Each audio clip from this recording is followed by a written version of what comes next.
Welcome back to the WTF Sunderland preview podcast ahead of our penultimate league game of the season versus Oxford United. 3 defeats in a row for the first time this season has some of us feeling a little jittery, but with Regis Labrise hinting we'll be back to full strength by Saturday, things could start to turn as we approach the playoffs, and if they don't, momentum's overrated anyway. So when it comes to Oxford, home or away, there's only one man that I've ever allowed on the preview show, and it'll remain that way. It's the excellent and always excellent side from the Fence End Pod. Mate, I look forward to catching up with you every time. How are you doing? You all right? Yeah, not too bad at all. We're at the squeaky bum end of the season now, and it's for different reasons for both of us. I kind of feel like I've got constipation at the minute rather than squeaky bum, but here we are. It is what it is. But look, you're right. There's a lot more relying on this game for you than there is us, understandably.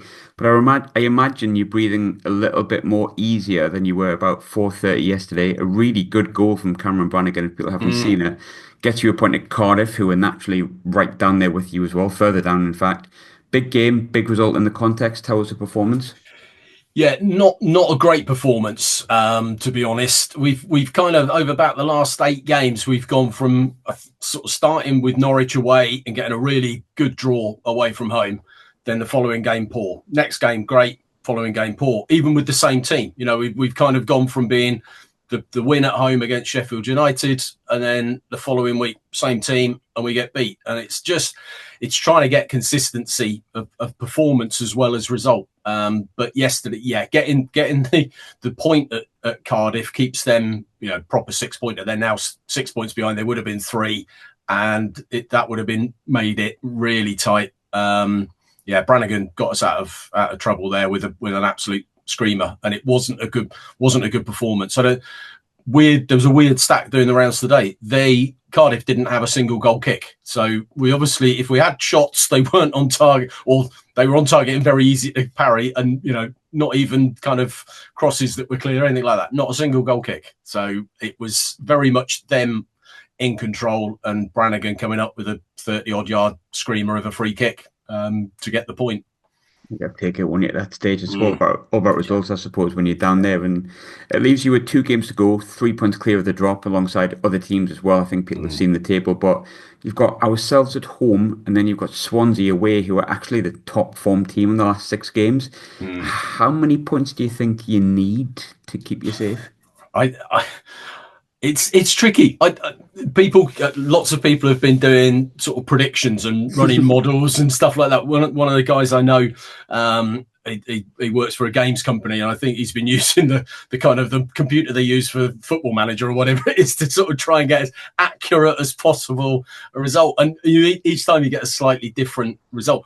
Of course, Gary Rowett last season went down with Birmingham on 50 points, and you kind of look at it and you go, God, could the same thing happen again? Because I think, looking at the table, Cardiff and Plymouth, your bookies' favourites absolutely to go down. But then there's 4 points separating Luton all the way up to Stoke. And with teams around the bottom playing each other and also playing sort of playoff place chasing teams, I don't think it's really going to be difficult to predict. You'd hope 49 might be enough, 50 might be enough, 52 if we can get a win at some point. But you just want to get it mathematically done, because the goal difference isn't really going to do us any favours either. So if we're level on points with a couple of the teams down there, their goal difference will be better than ours. So it's very, very nervous, and I don't think we've got enough on 49 to be sure yet. I think, look, as a Sunderland fan, I've been down there before as well, mainly in the Premier League for many years, and you start looking at the teams you're playing, and almost like you kind of want to play a team that's got nothing to play for, and Sunderland have been largely playing like that. I mean, I'm a Sunderland fan, so I hope they don't continue to do that, and we have got the playoffs, but in terms of these next 2 games, you could beat us 155-0, we could beat you 1,010,000, and it wouldn't really matter to our league position, whereas Swansea are in form. But it's largely the same. Like, Swansea can't really, to my knowledge, Swansea can't do anything. Is it a benefit from your perspective that you've got 2 teams that on paper don't have anything to play for? Yeah, it's that kind of glass half full, half empty sort of thing. You look at a team like Swansea on form, Sunderland in the playoffs, clearly 2 good sides. Now, with nothing, I said nothing to play for. Swansea, whatever happens, they're in this division next season pretty much. Yourselves, you want to hit the playoffs in some kind of form, but equally, if we're going into it with a right, let's get into them early on and make them a bit concerned about injuries and things like that. And it's tricky. It's that, players with nothing to play for might relax because there's no pressure on them, and you're further up the table than us, so there's that relaxation of good footballers rather than poor footballers just not bothering. It really is a horrible sort of, you're constantly going round in your head going, yeah, no, they'll be fine, they've got nothing to play for, they'll be on the beach, they'll not want to get injured, so we'll win it. And then the next minute you're going, no, they'll be relaxed and play well because they've got nothing, no stress. It's it's horrible. I asked the question and thought, oh, sigh, I've dropped you an absolute stinker there. There's no way to win that one really, because like I think you look at it and you go, you want to play a team that's on the beach, but sometimes you play a team like I remember when we did the Great Escape under Gus Poyet, and like our best three results were we beat Chelsea away, we got a draw at Man City, and we beat Man United. And like largely all of them from memory were like their seasons were kind of done to an extent. So you kind of go, well, do you want to play the best teams in the country, or are we just really good and we wanted it more? There isn't any rhyme nor reason behind it. I think we just, as football fans that are obsessed with a stupid game, we clamber to see reasons and rhymes and reasons for how we can stay up, how we can win things and whatnot. It's the same with us at the minute. We're talking about momentum and how much we need it, and half the fan base think we definitely need it. A portion of the fan base say there's nothing to do with the playoffs, and I want to keep players fit. And there's another portion of the fan base that just go, I've got no fucking idea. Like, I have no clue. And I think pretty much we're all there. But what I find interesting about the three promoted teams that came up this year, Pompey is safe, and they look dead and buried. John Mousinho, ex-Oxford player, that keeps them up. They look dead and buried, but I think Colby Bishop coming back's made a big difference. They're the one team that didn't change the manager. You did. Now, when you came on last time, I was really interested in this Des Buckingham situation because he is an Oxford fan, or he came to the Oxford Academy. He worked his sort of way up via India and going away a little bit. He's came in, he's got you promoted, which is the first time in a long time he's been promoted. And then he gets sacked. And it felt from the outside looking in, which is always the outside looking in. I can never understand what an Oxford fan would feel or what the right decision is. And there's going to be different opinions within that. But it felt premature.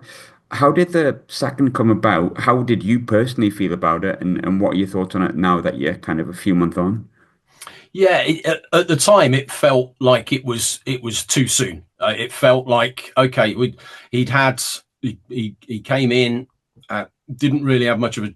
I'm trying to think if he came in before or after the January window when he came in last time, and it felt like he needed time to build a side that would play in the way that he wanted to, and the playoff win at Wembley was fantastic, and then you kind of look back and you look at the run of results, from that the 2-0 up at Sunderland. After that, we only won one game and drew another and lost 8. And you kind of think, well, yeah, you can understand why the owners and the directors and whatever would go, no, we need a change, and we need somebody with that championship experience. With obviously Gary Rowett has got that, but at the time, and I think. There's also that argument, well, if he'd been given time, might the performances have changed, might the results have changed. We came after that sort of Christmas period and Leeds. We hit a run of teams that weren't doing quite as well. So maybe he could have got the players playing a January window, bringing players in. As it's turned out, maybe if he'd have taken us down, it would have spoilt our memory of him. And that was, having around about a year in charge and a promotion at Wembley and a bus parade through the city, which was a beautiful sunny May evening. And all of that now is kind of a little bit unsullied because he didn't take us down again. He kind of, there's that little sense of he was a bit hard done by because we stuck with Carl Robinson, maybe for people felt, 2 months too long. And then we got rid of Des 2 months too early, perhaps. But in the end, it's a results business. And as soon as Rowett took over, we went on a run that, looking back now, if we hadn't, if we'd have perhaps stuck with Des, we could have been dead and buried by now. Yeah, like you say, John Messina, ex-Oxford player, you're right. He's the only one down in the bottom that at a club that didn't change, and maybe they've got the reward for doing that. It's difficult to, look back and know what would have happened if we hadn't got rid of him. But with Rowett in charge, you've got a manager that is grinding out results. It's not great football, but at this stage of the season, I think we've got to just get points where we can, and then if there's money to come in next season and squad building and look at creative players. At the moment, we're struggling up front. Defensively, we've not been too bad. They've been, looking back, sort of, I think a 6-2 at home against Middlesbrough, 3-0 away at Sheffield United. But other than that, we've stuck around in games. We've not been beaten very easily. When it's happened, it's been by the odd goal or a late sort of second goal, that kind of thing. And it just feels like under Rowett, you've got that nous that might just see us over the line. With Des, it was a bit more, right, we're going to try and play, nice football and good football. And I've got my beliefs in how the game should be played. And all of a sudden you come up with there was a Mike Tyson said, yeah, everyone's got a plan until you punch him in the face. And it was sort of, it's a bit like that. We've kind of, we're going to play lovely football. And then all of a sudden everyone in the Championship starts punching you in the face. And it's like, this isn't as easy as we thought. And it just, yeah, if we stay up, it's the right decision. If we go down, maybe it's still the right decision. And long term, we stick with it. But yeah, I think ultimately Des will be well remembered because of that promotion. It's interesting you said about you're struggling up front. I think the one big difference between Portsmouth, Derby and Oxford is Colby Bishop as a striker that I think can score goals. I actually had a feeling he would do quite well, and then he went and got a heart issue, I think a heart murmur, where he was out for sort of 3 months. And I think he's a really good striker. I think he's got energy, pace, sort of prowess up top. And I think that's something that when I've seen Oxford and when I've seen Derby, it's not quite the same, and I think that you need a striker for both ends of the table, I think. But you've kind of answered this in a way. But step forward, Gary Rowett. He got relegated last season, but look, he didn't do a bad job at Millwall. Actually, did a really good job at Millwall. When we have the Millwall guests on this, they all speak quite highly of him. Just that it came to a natural end. I think after we pipped them to the playoffs when they absolutely duffed it on the final day of the season, which is a very fond memory. But sorry, Millwall fans who was ever listening to an Oxford versus Sunderland podcast. But it's not an exciting name, but I didn't think Tony Mowbray was when he got the job at Sunderland. I thought, and he did really well for us. I know it'll be dependent on what happens in terms of your league position, but as it stands and where we're speaking at the minute, do you personally think it's benefited Oxford? Yeah, probably that experience of not just him coaching the players, but the the experience of having gone through it, and the backroom staff, he can feed into them as well. That sort of experience. And you're right, it's not an exciting appointment. It's an interesting division, and you've got quite a few clubs that have gone a similar route to Sunderland with a young overseas manager, European model that not unless you're deep into your football, you won't have heard of. It's that kind of different clubs around Europe, not the high profile ones, but the good up and coming progressive managers. Kind of Des was a little bit that, but a different route. He hadn't come up through League One, League Two, that sort of stuff. He travelled the world a bit and different experiences, and I guess I don't think Rowett's necessarily a long term sort of proposition. Yeah. I think if we want to push on to a next level at some point, with the new stadium is hopefully not far away, and all of that is taking a lot of the sort of club's bandwidth, for want of a better word. That's the important thing. If we go down this season, not the end of the world. I hate it if it happened, but the stadium is the big thing. Long term, our stadium is so important. And, I think Rowett is just one of those managers that will hopefully have enough to to see you through. He's kind of archetypal Championship manager, and like you mentioned, the Millwall and Oxford. It's not a huge difference in size, I don't think. They're not not the biggest club in the world, but probably Championship level. And he got 3 more or less top 10 finishes, or certainly 9, 10, 11, that sort of position on a budget that would probably not be that different to ours. When you look at, I think we spoke about it on the last preview show, and I said, like, what's success for Oxford this season? And you went finishing the place that doesn't go down just above, what would that be, 20th? And you said, I'll take 20th. I says, all right, fair enough. Gary Rowett feels like the kind of manager that will keep you above water, be it goal difference, a point, 3 points here or there.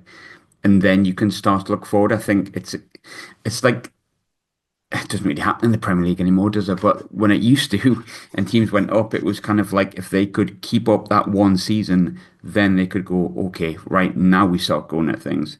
Because a lot of teams that do stay up in their first season tend to go on and do all right. Yeah. I think the Championship's largely the same. There's been a few teams that have come up in the Championship over the years, teams of a similar size that maybe historically have been in between the second and third tier, but more prominently the second tier, but you struggle to keep your head above water, go down at the first time of asking, and you kind of spend ages trying to come back from it. I mean, we took 4 years to come back from it, and we'd never really been in that division before, apart from once previously. You kind of need to just keep your head above water this season, come like hook by crook, really, don't you? Yeah, absolutely. It's that sort of club size. We, in League One, we probably had a top 6 budget, maybe top 8, depending on seasons. But we were always expected to be in and around the playoff places based on budget. And then occasionally you'd have that kind of Derby would drop down, or yourselves would drop down, and you'd be the big club that season, and we're expected to go pretty much straight back up. And then we managed to get into the Championship, and we're again probably us, Pompey, Plymouth, similar budgets, but tiny compared to the likes of Leeds and Sheffield United, and to an extent yourselves. I know you've got more of a different model, that sort of younger player, not just expensive buys. It's sort of trying to build a squad. But I saw a stat recently. I think it's in different figures, but our budget, our playing budget, is sort of 10 to 12 million, something like that this season. And Leeds have spent 18 million on agents' fees. It's just sort of that. In the same way that the Premier League is getting harder and harder for the promoted clubs to stay there because of all the money that's going on in the Premier League. And, yes, there's parachute payments and stuff like that. And of course, those parachute payments then skew the Championship because we're up against clubs with massive budgets from last season. And yeah, if we can just hang on this season and potentially build and gradually build and stick around. But it's getting harder and harder to compete. Yeah, football's knackered. I've decided at that age to go, football's just knackered. Yeah. And I'm going to continue doing a podcast about knackered football teams and knackered divisions and interviewing other fans of knackered football teams. But here we are. Look, when we first came up, I remember thinking, okay, if we can finish like mid-table, that would be a class season. We finished 6th. And I remember throughout the season, I was like, hang on, this player's done quite well. Hang on, they're crap. They're not very good. This division's not that great. Or are we just really good? I couldn't quite decide. But anyway, it was a nice first season back.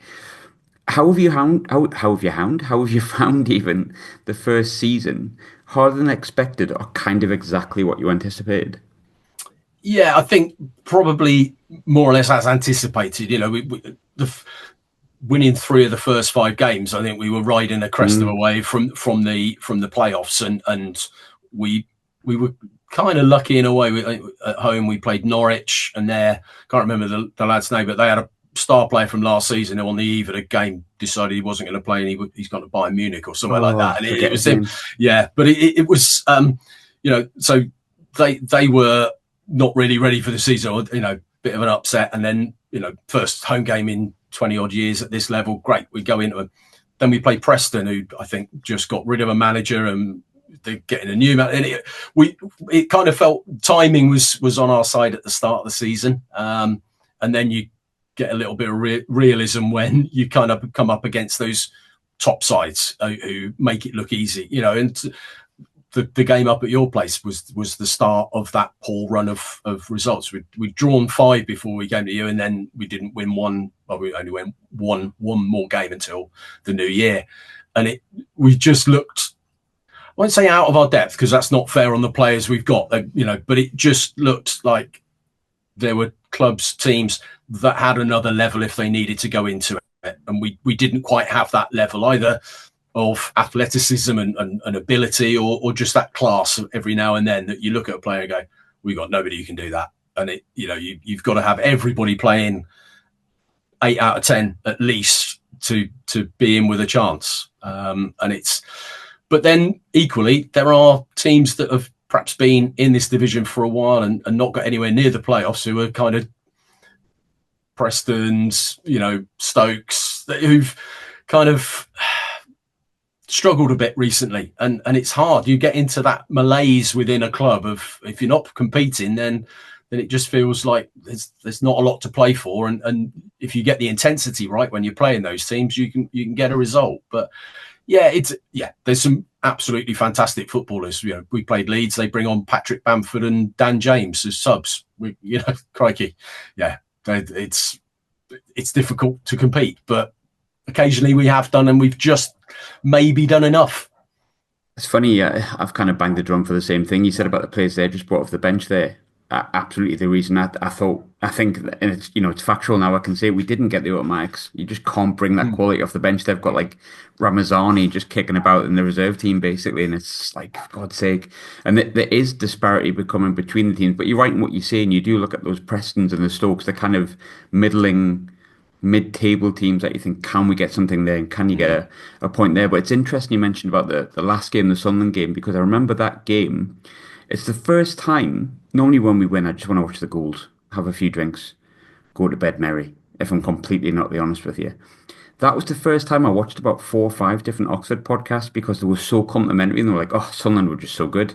Like, there's nothing much you can do about that. And you were almost happy that, like, yeah. And I was like, are we that good? And it was like, I got really excited that was probably the most like complete performance that we sort of had.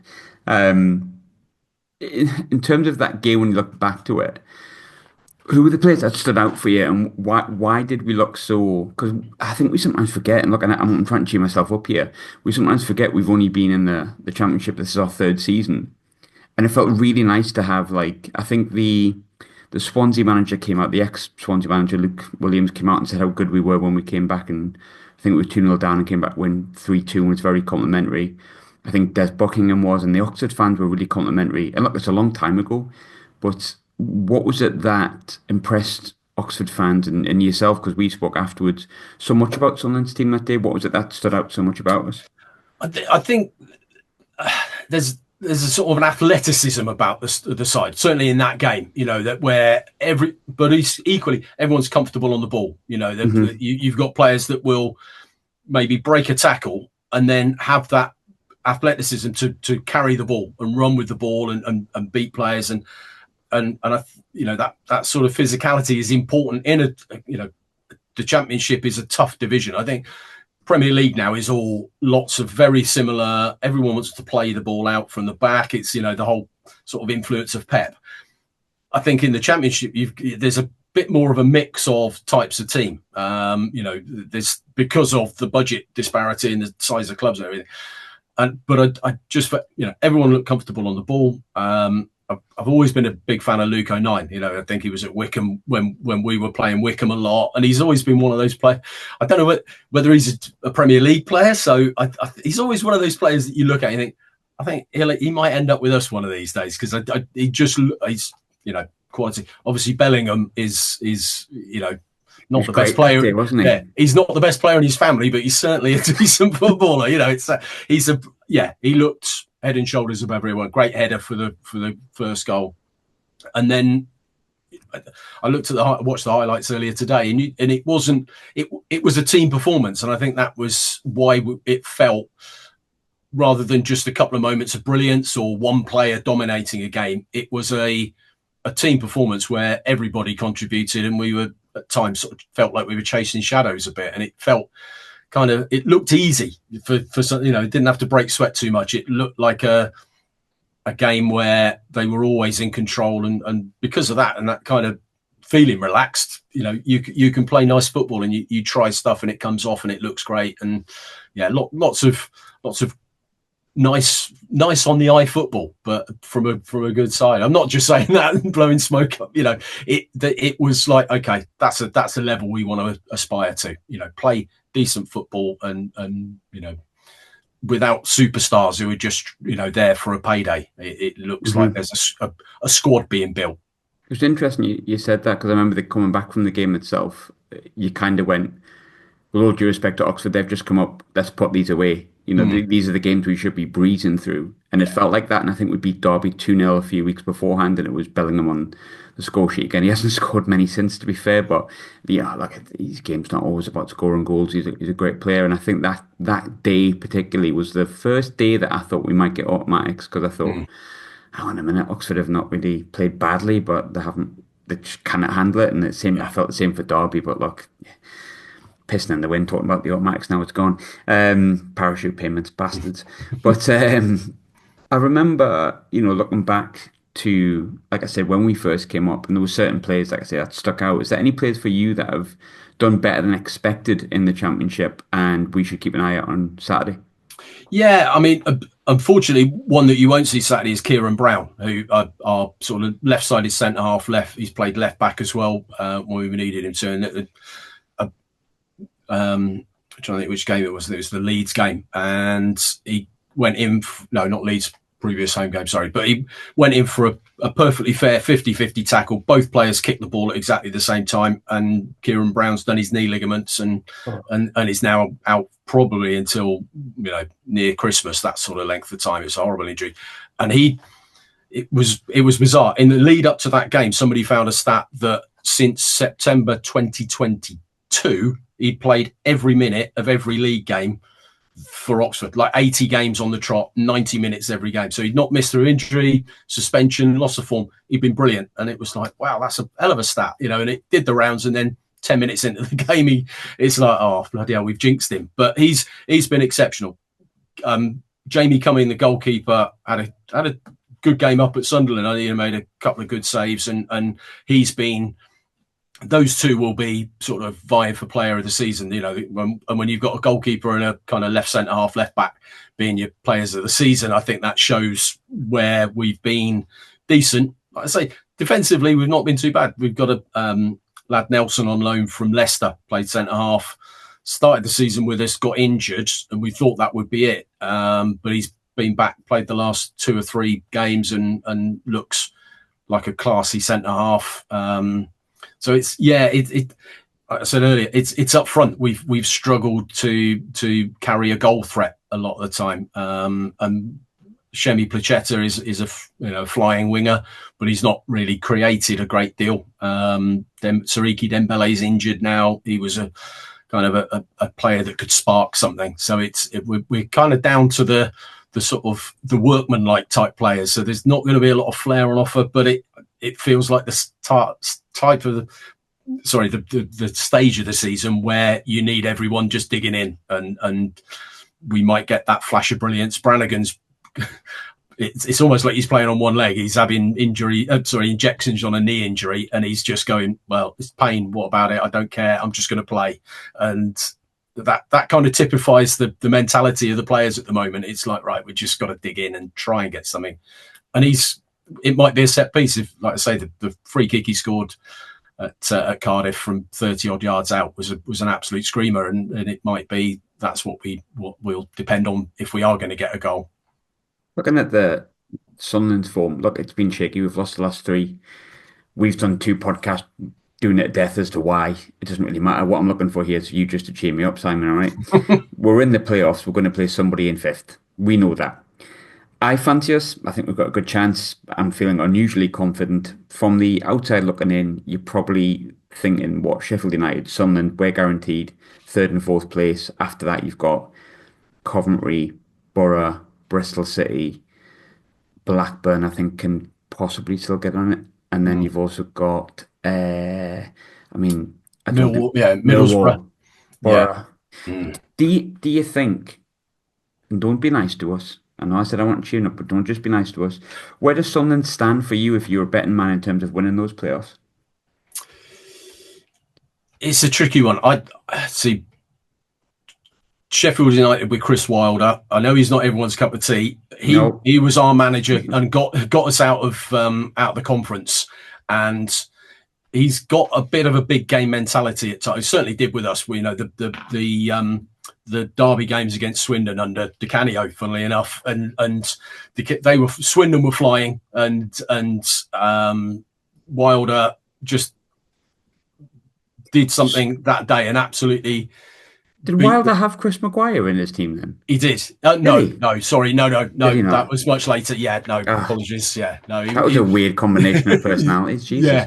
Yeah. No, and then he got us up in the playoffs and through the playoffs and a win at Wembley. And I think he can raise players for specific games. I think he was a brilliant motivator, and that seemed to work for him. But I think teams when they go into the playoffs, you can look at forms and all sorts of stuff. And last season we'd been in and around the playoffs and then dropped out, and it was really only in the last game and a couple of other results going our way that meant we snuck in. And it worked for us on the day. We beat Peterborough, really tough playoff semi-final on both legs.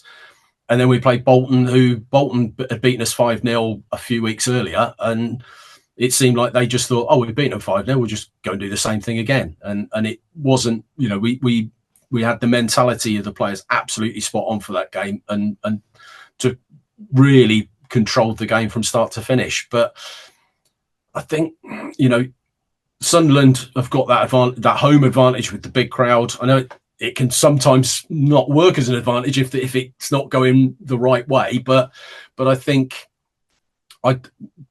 it's you like you say, you'll be playing for.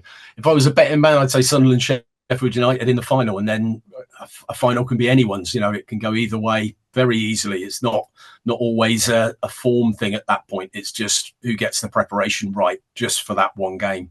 Yeah, the big worry for me for Sheffield United Sunderland, I'm pretty certain we have to wear our blue third kit, which we've won 1 of 6 in, which I'm assuming Sheffield United will be classed as the home team because, look, I'm thinking very much in the future here. There's 2 games to get through yet in terms of the playoffs, depending on who we get. But if we did get there, I'm pretty certain we wear the blue kit. So I don't want to depress everyone at home, but let's hope that they release a 4th kit and we all buy it as a special Wembley tradition. But Saif, as always, predictions, I'm going to go for a 1-1. I'll be completely and utterly frank. I'm not that bothered as long as no one gets injured. I think that's the way Sunderland are at the minute. But yeah, I think I'll go 1-1. Yeah, and I think it's interesting you mentioned that injury thing. And I think if we go into it with the right mentality, not going over the top, but go right, okay, first 10 minutes, make sure you hard but fair, make them know they're in a game, and it might just affect. I'd take a 1-1 now, and I think that might just be enough for us. It probably mean the last game of the season is still a bit twitchy as well, but yeah, equally the way I said earlier, we've gone good, bad for about 10 games now, and although we got a point at Cardiff, we weren't great, so it might just be that this is the good one again. So I don't know. I'm rubbish at predictions, so I'll say a draw and hope we win. Sai, I really hope I don't have to speak to you next season because I want to go up, but it's always nice when I do. No, cup game. We'll see you in the FA Cup, something like that. Well, we did the League Cup a few years ago, didn't we? Got beat on penalties, if I remember rightly. Jesus Christ, those were the days. But Sai, always good to chat to you, mate. I genuinely mean that. Thanks for coming on. No problem. Thanks for inviting me. Take care.